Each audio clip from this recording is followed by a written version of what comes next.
We have been following along with today's hearing on Capitol Hill. So too has Ben Bradley, anchor and investigative reporter with our Chicago affiliate. Ben joins me live. Always great to see you, Ben. So in his opening statement, Chicago's Mayor Brandon Johnson basically came out firing. He says the city has a decades-long history of being welcoming to immigrants and that the stance has resulted in better outcomes all around. I'd like to listen to part of that. The 40 years of Chicago's leaders have recognized that our policies toward civil immigration matters help to prevent and solve crimes. Put simply, any actions that amplify fears of deportations make Chicago more dangerous. Those fears cause witnesses and victims to avoid cooperating with police.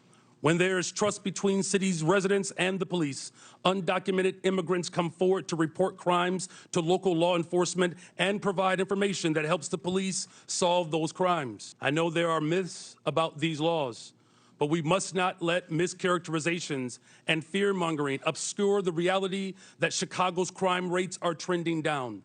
We still have a long way to go, but sensationalizing tragedy in the name of political expediency is not governing. It's grandstanding. All right, Ben, so you have been following along, covering this very nuanced topic from the migrant influx to the backlash. What do you make of the mayor's approach there?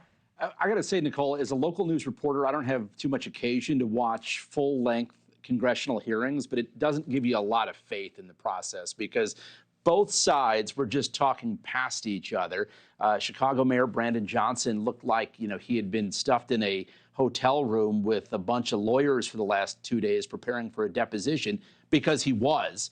That's what he's been doing the last 2 days. He seemed to want to give very legalese examples. And on the other side, you had Republican members of Congress who seemed to be auditioning for, a spot on Celebrity Apprentice Immigration Edition. They just wanted to score their points.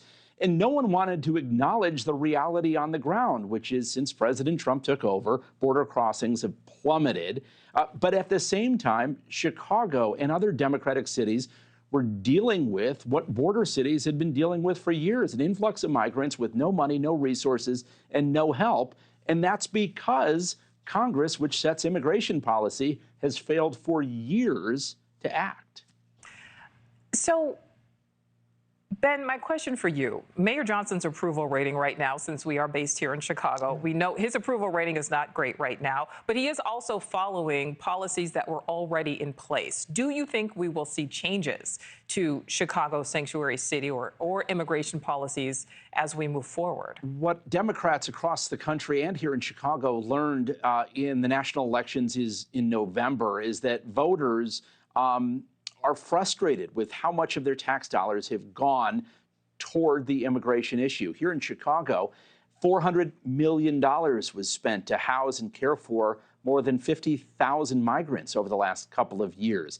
So yes, I think Democrats realize they have to recalibrate. What you saw today in this hearing was a little bit of that, where you had the Democratic mayors saying, we do cooperate with ICE if there is a criminal warrant. Right? That's different from police stopping people on the street and saying, show me your papers, which is what they don't do and can't do by law in the state of Illinois. And so I think to your point, what happens next is really up to Congress. They're the ones who set immigration law, and it's mayors across the country, be they Democrat or Republican, that have to deal with a broken system. All right, my last question for you. Mayor Johnson and these other mayors obviously answering today to Washington lawmakers. But what do you think happens when Mayor Johnson comes back to Chicago and he has to answer to all of these constituents? Yeah, Mayor Johnson's in trouble here in Chicago, low approval rating and a lot of issues plaguing the city. I should say crime, though, is down to its lowest level since 2019. But still, people in Chicago are frustrated with leadership that has at times seemed to be most interested in appeasing the extreme side of a party. And by the way, that works on the other side as well. So I think whether you're Mayor Brandon Johnson in Chicago or Donald Trump in the White House, there's some soul searching that has to be done about, are you going to go and support the loudest voices in your party, or are you going to support policies that are embraced by the silent majority which PS are not the ones who are retweeting you on social media. And that's what this hearing today seemed all about, is getting clicks on Twitter. Yeah. Thanks for watching. Go to joinnn.com to find News Nation on your screen. And don't forget to click the red subscribe button below to get more of News Nation's fact-driven, unbiased coverage.